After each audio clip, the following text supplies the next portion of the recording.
to those who feel that you might be helping by outlying or making it illegal to do therapy for this issue, I would challenge to consider that it's actually quite harmful.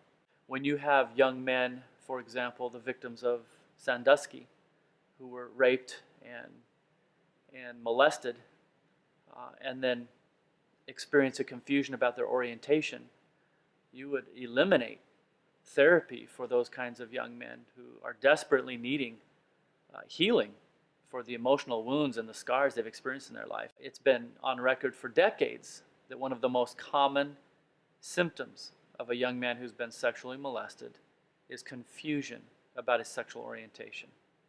So you're categorizing unfairly numbers of people who need help, desperately need help. Clients have the right to determine what direction they want to go in. The client should really determine what they want. It's not my job as a clinician to tell the client how they should act or feel or behave. There's a lot of people that would bring an accusation against my story or coming out of homosexuality or trying to help people in wrestling with their sexual confusion concerning homosexuality. They'd say, it's harmful what you do because you'll cause people to commit suicide or contemplate suicide. The reality is that I was one of those people, and it was very painful and very dark. Actually, I needed hope.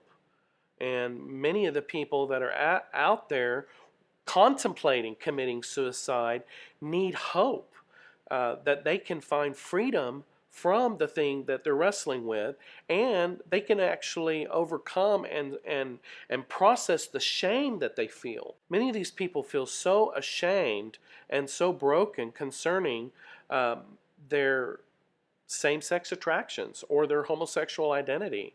And the reality is that God wants to give and has given and does give hope to people so that they can come out of homosexuality. There may be people out there that would see this and they don't want to change. That's great.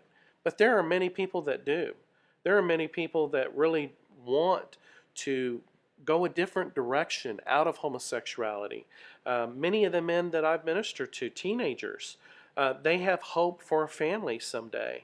And that's what we want to do. We want to actually restore and give hope to people that they can find freedom. But to say that communicating the gospel of Jesus Christ or to communicate that there is freedom from homosexuality is somehow harmful, it's actually the adversity of that struggle that is harmful and leaving people in that place of not being able to come out of homosexuality. Telling a person, a boy or a grown man, that he can't change, that there's no other options, that being gay is inborn and he has to accept it, is destructive. That viewpoint denies his ability to see inside of his own self and know his own heart. And you can't take that right away from anyone. If being gay is not naturally inborn, and if it's not immutable and is caused by all these things, then it would be almost criminal